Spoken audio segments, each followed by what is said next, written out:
Graça e paz a todos. Bom dia, né? Está tão acostumado a falar boa noite. Bom dia a todos. Eu gostaria de compartilhar uma palavra a respeito daquela série que nós temos já falado sobre o reino de Deus.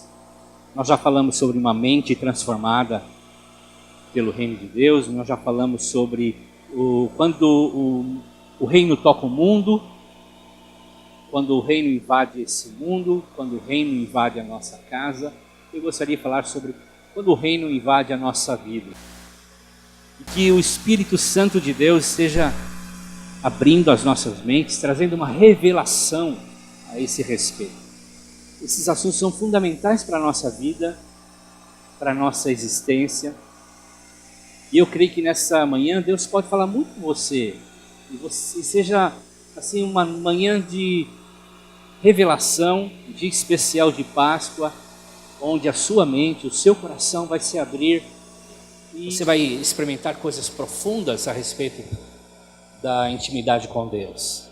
Quando o reino invade a sua vida, a minha vida.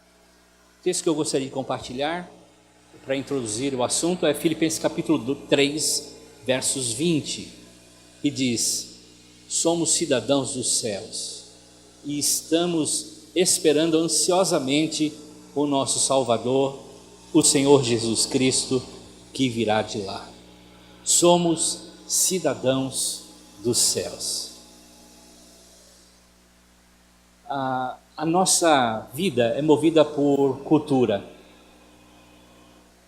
E quando Jesus se manifestou em carne neste mundo, historicamente, ele trouxe uma nova cultura, uma nova realidade. E o nosso conflito hoje é vivermos na cultura terrena ou na cultura celestial.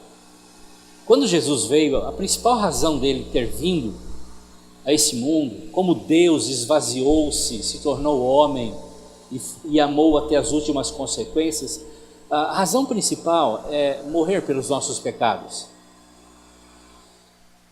Isso nos dá condições de vencer o pecado e não ter mais o domínio do pecado sobre a nossa vida.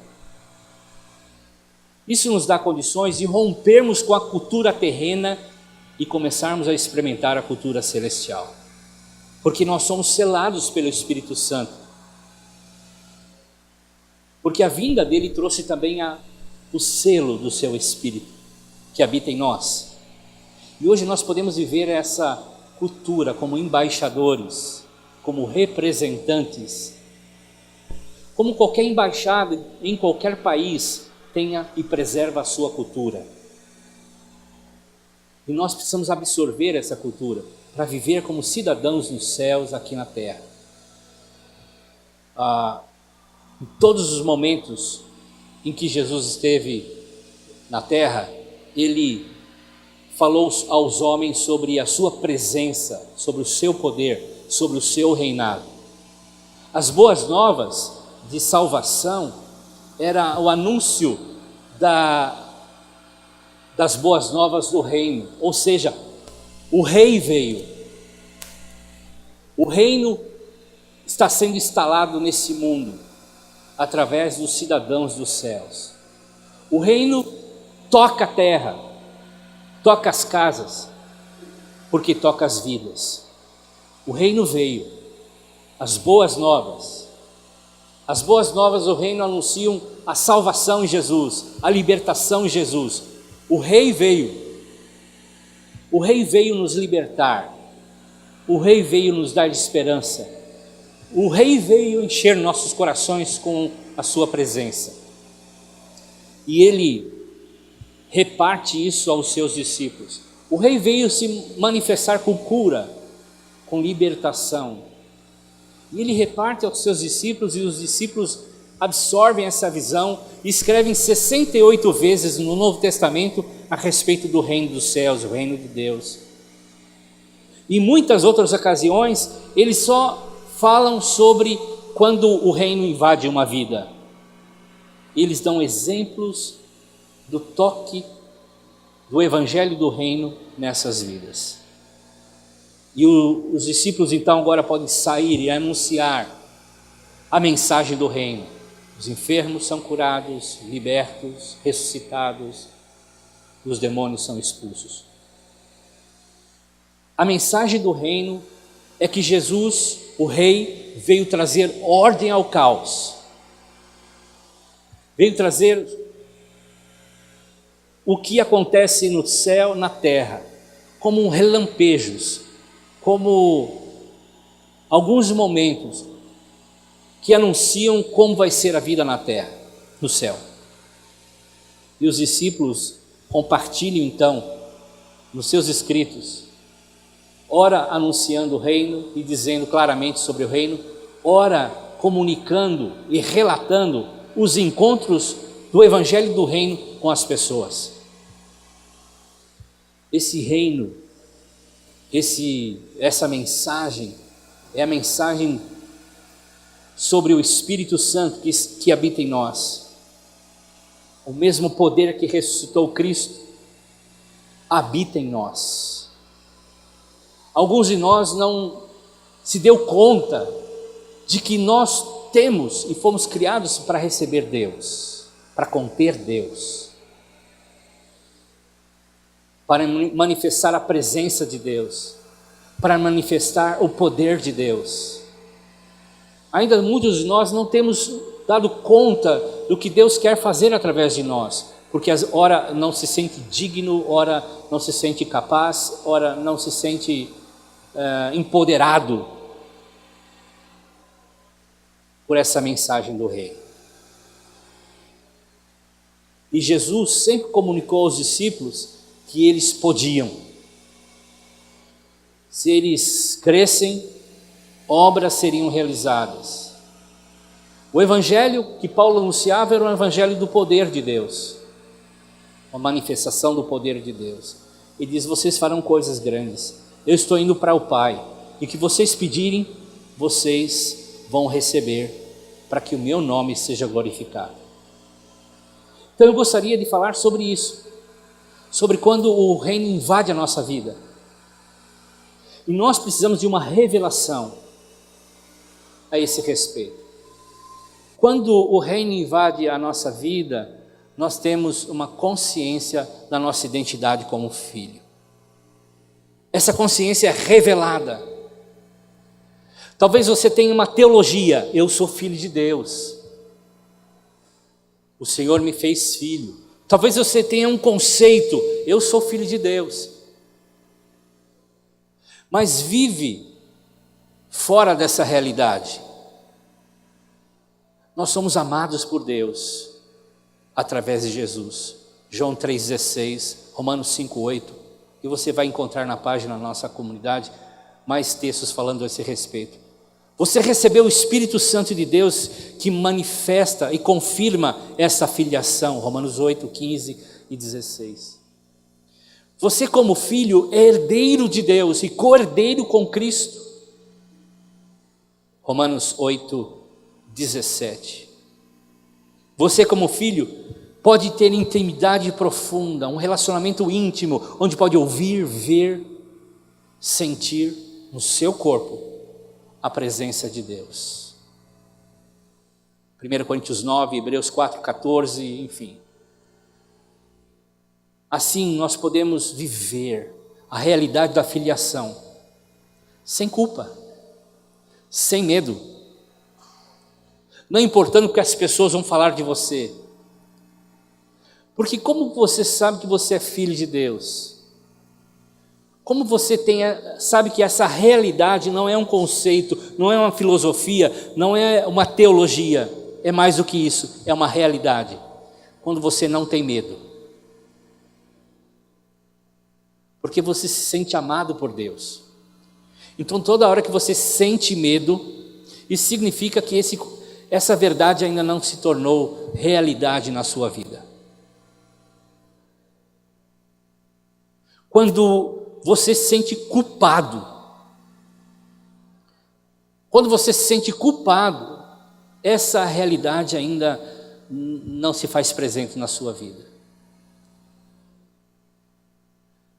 Nós precisamos de uma revelação, de que somos filhos de Deus, que somos tão amados por Deus, que não faz diferença o que você faz ou deixa de fazer, Deus continua amando da mesma forma. E esse amor nos constrange, Paulo diz em 1 Coríntios, a nos relacionarmos, a vivermos no amor dele. Não importa o que as pessoas digam, se o que as pessoas estão dizendo contagia você, ativa você, te faz para baixo, te coloca para baixo, essa realidade, essa verdade ainda não se faz presente na sua vida, ainda não se tornou vida na sua vida. Quando eu me preocupo com a aceitação das pessoas, se elas me aceitam, se elas não me aceitam, e eu estou preocupado com a minha performance, de viver um estilo de vida para tentar agradar as pessoas, eu falo, eu ajo, eu me relaciono na tentativa de agradar as pessoas, significa que esse conceito ainda não se tornou verdade na sua vida. Não precisamos mais viver em performance, não precisamos mais nos justificar para as pessoas. Quando nós temos o conceito vivo no nosso coração de que somos filhos, essas coisas acabam. A gente precisa entender que Deus nos escolheu para identificar com a gente. Ele quer se identificar em mim, em você. Eu lembro do texto em Êxodo capítulo 3, naquele episódio quando Moisés, na sarça ardente, aquela sarça que não consumia, aquela sarça que chamou a atenção de Moisés, e ele foi então até essa sarça e ouviu Deus. Eu lembro muito bem quando, num texto, no verso 11, quando Moisés diz assim: quem sou eu? Ele faz uma pergunta para Deus: quem sou eu? Para ir até Faraó, e Deus tentando convencer Moisés de que ele deveria ir, e ele diz: quem sou eu? E essa é a pergunta que nós fazemos sempre para Deus: Senhor, quem sou eu? Quem sou eu para orar? Quem sou eu para pensar desse jeito, do outro jeito? Quem sou eu para merecer? E Deus não responde a pergunta de Moisés tentando massagear o ego dele. Não, você é o cara, você é bacana, você é legal. Mas Deus diz assim para Moisés: certamente eu serei contigo. Em outras palavras, Deus estava dizendo assim: Moisés, presta atenção, não importa quem você é, importa que eu quero andar com você, e a sua identidade está naquele que te escolheu para andar com você. A nossa identidade está no fato de que Deus nos escolheu para andar com a gente. Nós não escolhemos andar com Deus, Deus escolheu andar com a gente. E por isso nós precisamos entender isso, como pedir a Deus: Senhor, traga uma revelação no meu coração, para que eu compreenda isso. Nós fomos escolhidos por Deus para andar com a gente. Quando o reino invade o nosso coração, o conceito, a teologia de filiação se torna mais que palavra, se torna realidade. E eu não preciso ser mais escravo do medo, da culpa, daquilo que as pessoas pensam ao meu respeito, daquilo que as pessoas imaginam. E eu não preciso mais viver tentando agradar as pessoas, tentando chamar a atenção das pessoas, porque eu sou amado por Deus, eu sou aceito por Deus. Deus escolheu andar comigo. Foi isso que Jesus veio falar na cruz. Foi isso que para isso Jesus se manifestou, para dizer: eu estou aqui para andar com vocês, eu escolhi andar com vocês e manifestar minha presença, o meu amor, o meu poder na sua vida. A segunda coisa que acontece, que eu anotei, há muitas outras coisas, mas algumas coisas importantes que eu achei necessário compartilhar, era a mudança de mentalidade. Quando o reino invade a nossa vida, acontece uma mudança de mentalidade. Romanos 12, de 1 a 2, fala sobre isso. A renovação, a metanoia, a transformação da nossa mente precisa acontecer. A mente de Cristo, a mentalidade do reino. Esse sistema do mundo, esse biosistema, não deve mais gerar meus pensamentos, não deve mais gerar o que eu imagino, o que eu penso, mas eu tenho que buscar os pensamentos do reino, da cultura do reino, da vida do reino. Então, a mudança de mentalidade é fundamental para que eu conheça a boa, perfeita e agradável vontade de Deus.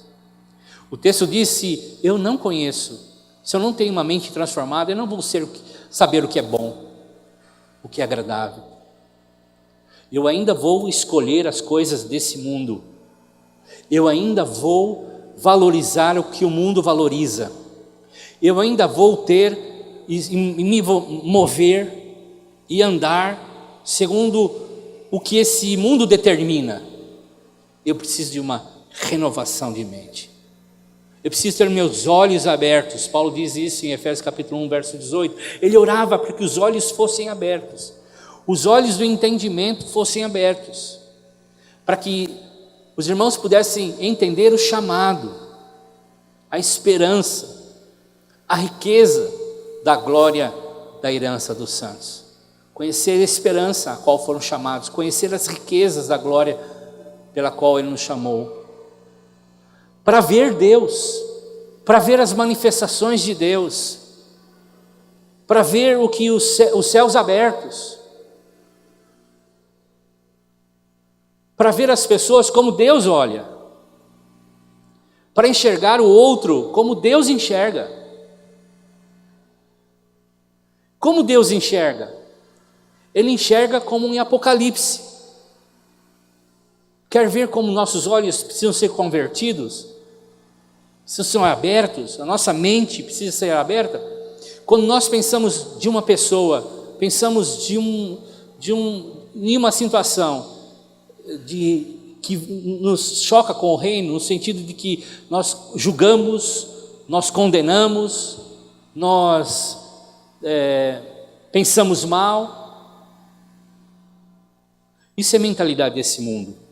A mentalidade dos céus em Apocalipse, que vê já a igreja pronta, que vê a igreja gloriosa, adornada. É assim que Jesus enxerga cada um de nós, já prontos. É assim que Jesus enxergava os discípulos, que ora queriam matar as pessoas, que ora queriam recriminar as pessoas, que ora queriam tapar a boca de outros. O reino vem, e o reino muda a nossa mente, muda a forma de nós enxergarmos, vermos as pessoas. E os discípulos que andaram com Jesus foram chocados em muitas ocasiões com a mensagem do reino. E Jesus empoderou os discípulos com a sua presença, o seu poder, dando a eles um cheque em branco. Lembra quando Jesus disse assim? Vocês vão pedir o que vocês quiserem. Jesus parece uma pessoa meio descompensada nesse sentido. Ele vai dar poder para alguns caras que querem matar pessoas. Numa certa ocasião, passando por Samaria, eles estavam cortando o caminho por Samaria, mas não era um caminho que o judeu passava, porque o judeu evitava cruzar o norte e o sul por Samaria, pelo preconceito, mas Jesus não tinha preconceitos. Jesus passou por Samaria em direção a Jerusalém, e aí os discípulos e Jesus foram maltratados pelos samaritanos. Maltratados porque eles não eram filhos, não entendiam a filiação, tratam mal as pessoas, pensam mal das pessoas. Mas os discípulos que estavam vindo Jesus falaram assim para Jesus: o Senhor quer que a gente ore e mande fogo do céu e consuma esse pessoal todo? Veja só, a oração dos discípulos, e eles sabiam que podiam trazer do reino dos céus para o reino da terra, e Jesus tinha empoderado eles com isso. Eles queriam matar pessoas, e Jesus responde uma resposta muito interessante. Ele diz o seguinte: eu vim, vocês não sabem que espírito vocês têm. Vocês são. Vocês não sabem que espírito que vocês são. Eu não vim para matar, eu vim para restaurar, para dar vida. Logicamente, Deus não ia responder a oração dos discípulos, porque toda oração que vai contra a vontade de Deus não é respondida. Mas os discípulos entenderam que eles tinham uma conexão com os céus e eles podiam trazer a realidade do céu para a terra. Mas Jesus diz: vocês ainda têm a cultura deste mundo no coração de vocês. Vocês querem matar. Vocês têm a cultura deste mundo no coração de vocês. E Jesus diz: vocês não sabem que espírito vocês são. Vocês são cidadãos dos céus. O que vocês devem trazer é vida a essa terra. Então, nós somos uma nova raça. Através do novo nascimento, Deus fez um novo povo. E um povo, uma nação, é fruto de uma família. Uma nação é fruto de uma família. A gente vê isso na Bíblia. E nós somos a nação santa, o povo escolhido, agentes do reino, porque Deus nos fez novas criaturas, através do novo nascimento. Nós nascemos de novo, temos dentro de nós o DNA de Deus. Nós temos dentro de nós a vida de Deus. E nós precisamos expressar a cultura do reino. Nós temos uma nova natureza, a natureza dos céus. Somos seres espirituais que habitam num corpo que vai ser transformado no final de tudo. E Jesus sempre estava confrontando as pessoas, estava sempre confrontando os discípulos. E quando ele faz isso, ele não faz para quebrar nossos ossos. Quando ele coloca um peso sobre nós, quando ele nos confronta, ele não faz isso para quebrar o que está já quebrando, apagar o que está quase apagando. Ele faz para que a gente concorde com o reino dele. Ele faz para que a gente veja onde nós somos fracos. Ele acabou de mostrar aos discípulos: vocês têm uma fraqueza, vocês ainda estão pensando como este reino pensa: vingança, ódio, rancor, mágoa. Jesus expôs os discípulos nas suas rachaduras, para que eles alinhassem o pensamento deles com os pensamentos do céu. E Ele quer fazer isso, quer dar um choque em cada um de nós. Ele faz isso, às vezes que a gente passa por algum problema, por alguma enfermidade, ou quando ouvimos alguma cura, ou ouvimos uma mensagem, uma música, isso confronta com a realidade da nossa cultura do céu, com a cultura da terra. E sabe, irmãos, a rotina religiosa que muitos de nós entram ou vivem, e humanismo, são reinos desse mundo, que ainda ocupam boa parte da nossa mente. E nós precisamos tirar isso da nossa vida. Se nós queremos ver a presença de Deus, nós precisamos transformar nossa mente e absorver a cultura do reino. No Éden, o homem não trocou Deus pela serpente. No Éden, o homem trocou Deus pelos seus desejos. O texto de Filipenses capítulo 3, nos versos 18 até o 20 que nós lemos, fala sobre isso. Ele diz assim: cuidado, há muitos inimigos da cruz. E esses inimigos têm o Deus deles, o seu próprio ventre, o seu próprio estômago, sua própria vida, seu próprio umbigo. Isso é humanismo. Isso é a cultura desse mundo. Tomem cuidado. Eles têm orgulho de coisas que deveriam ter vergonha. É isso que o texto fala em Filipenses 3, 18 a 20. E o Senhor tem confrontado o nosso coração para que a gente mude a mentalidade, mude completamente a mentalidade. E essa metanoia, essa transformação começa com o reconhecimento: eu preciso mudar a minha forma de pensar. E Deus começa um processo de dentro para fora, para que as coisas sejam transformadas. E a gente começa a ter a mentalidade do reino e a cultura do reino. Quantos de nós experimentamos já o poder de Deus, a sua presença, o seu amor, e a gente muitas vezes volta a sentir coisas desse mundo? Todos nós. Filipenses 3,8 diz que nós precisamos considerar esse reino, as suas coisas, como perda para ganhar Cristo. Nós precisamos ter o sentimento de perda mesmo. Eu vou perder esse reino que eu vivo aqui na terra para ganhar o reino dos céus. E quando nós fazemos isso, nós vemos que nós não perdemos nada, porque o que está aqui não vale nada. Os conceitos que eu tenho não valem nada comparados aos conceitos e à vida do reino. Colossenses 3,1 diz que nós precisamos buscar as coisas do céu, não da terra. Então, nós precisamos aprender, e temos dificuldade em aprender, irmãos. Nós temos muitas dúvidas, muitas incertezas, muitas incredulidades, porque elas todas são origem dessa terra. Origem dessa terra.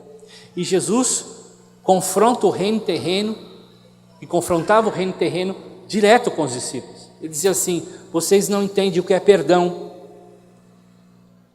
vocês não entendem o que é provisão, vocês não entendem o que é amor, vocês não entendem o que é igreja, vocês não entendem o poder que eu tenho e o poder que eu deleguei a vocês. Nós temos dificuldade de compreender. E Deus às vezes coloca a gente numa situação para que a gente possa dar um passo à frente.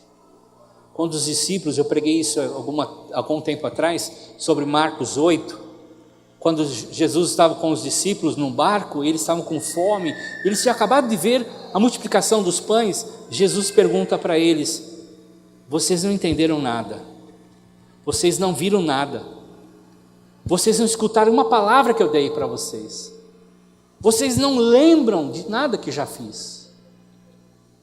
E Jesus está confrontando eles, porque ainda a cultura da terra estava muito forte na vida deles. E é assim, quando a gente não escuta Deus, quando a gente não vê Deus, quando a gente não ama, não perdoa, quando a gente não lembra do que Deus já fez, nós estamos tão envolvidos com a cultura da terra, que nós temos dificuldade em aprender. E a chave para conectar com a nossa vida ao sobrenatural de Deus é a renovação da mente, é termos a mente de Cristo. Nós já temos a mente de Cristo, mas precisamos pôr ela para funcionar. Isso é a minha e a sua participação nesse processo. É nós fazermos a mente de Cristo prevalecer. E como que a gente faz isso? Ativando com a palavra de Deus, é lendo e crendo. Porque quais são os problemas das nossas dúvidas? É quando nós oramos e não acontece.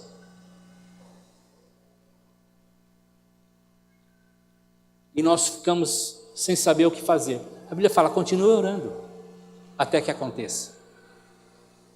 Nós temos uma mentalidade ainda dessa terra que nos prendem e não nos permite ainda experimentar a totalidade do que Deus quer na nossa vida.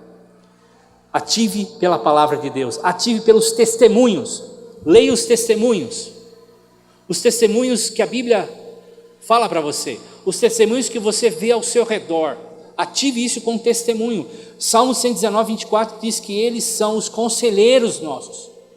Os testemunhos são conselheiros para dizer: é verdade, acontece ainda hoje, as coisas acontecem, libertação acontece, cura acontece, o mover de Deus, transformação de Deus, conversões impossíveis aos olhos humanos acontecem. E os testemunhos são nossos conselheiros.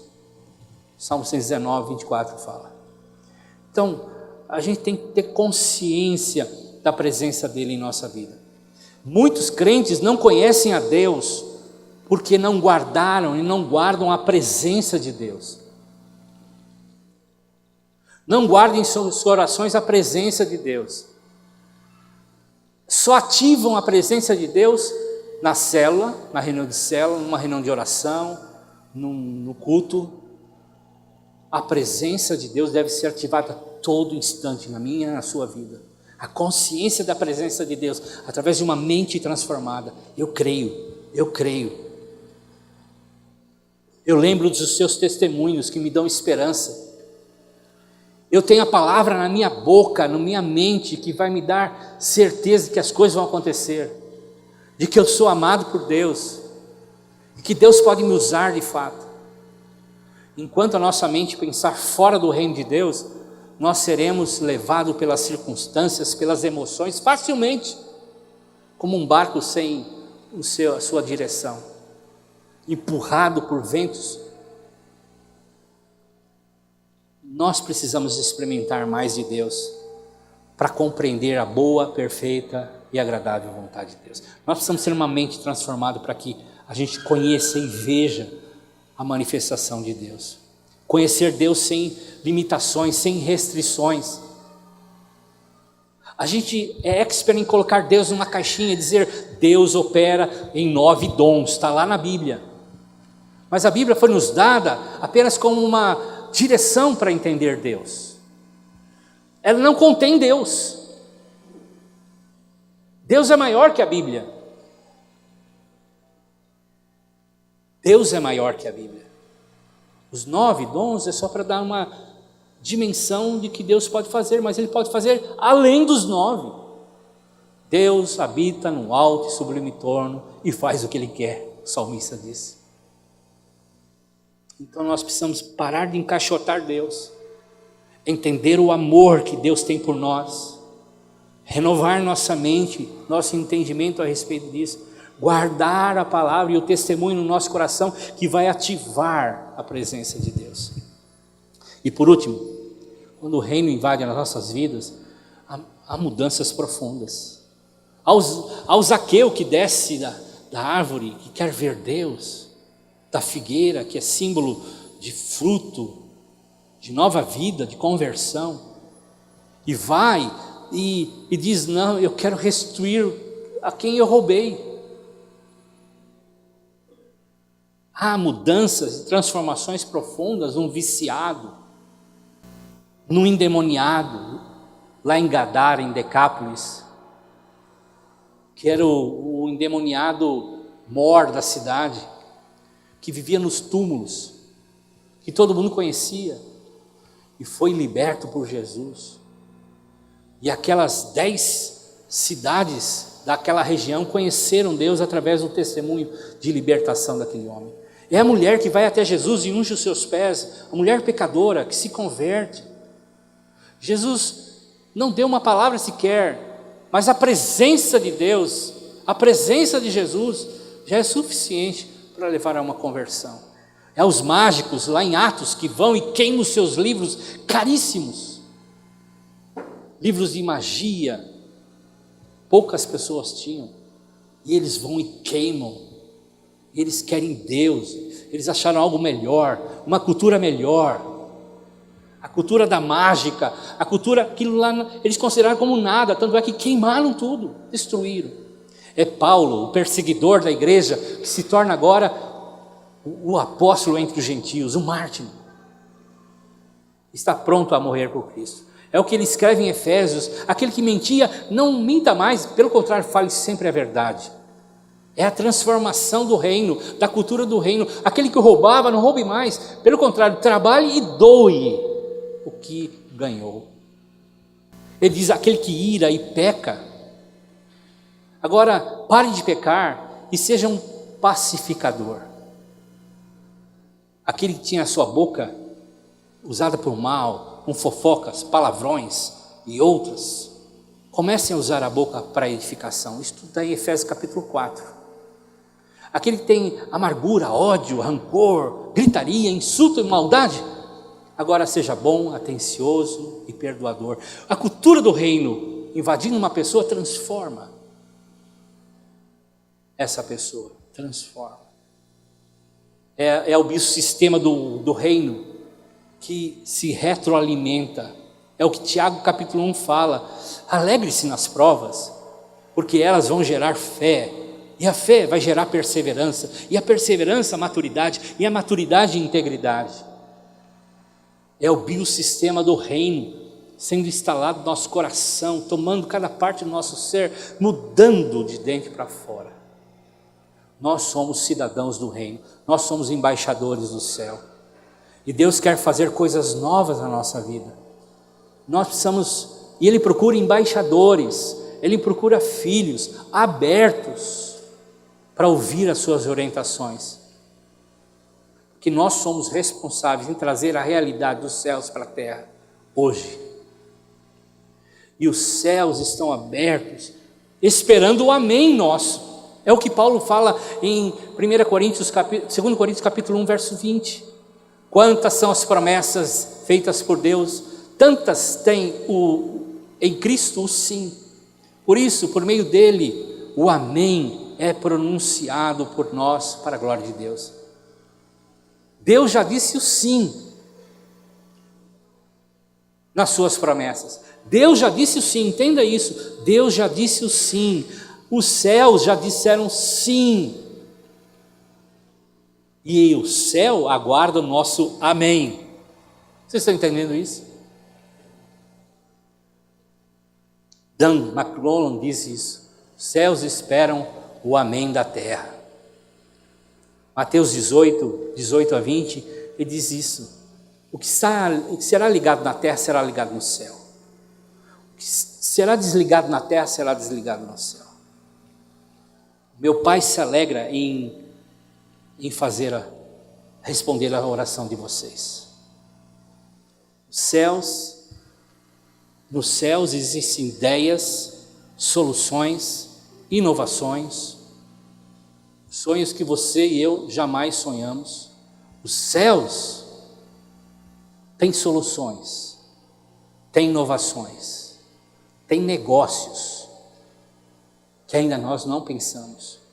E por isso precisamos de uma mente transformada, e um coração voltado para Deus, olhos abertos, o entendimento de que nós somos filhos, para que a gente possa profetizar e falar amém, que desça essas coisas para nós, que a terra seja tocada por essas ideias, por essas soluções, por essas inovações.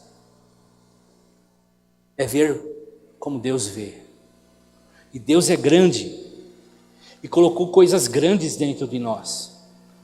Eu estava pesquisando na internet, esses dias eu vi umas coisas muito interessantes. Deus nos criou grande para conter Ele, para dizer: olha, você é o que eu quero usar, você é um cidadão dos céus, meu filho, e eu quero usar você. Aí eu vi algumas coisas, por exemplo, nosso pulmão é feito de membranas. Se ela for esticada como um tapete, ela cobre uma área de uma quadra de tênis, 130 metros quadrados. As nossas veias, o meu corpo, as minhas veias, se elas são alinhadas, amarradinhas ali, alinhadas, ela dá 2 voltas em torno da terra. Suas veias, 2 voltas em torno da terra.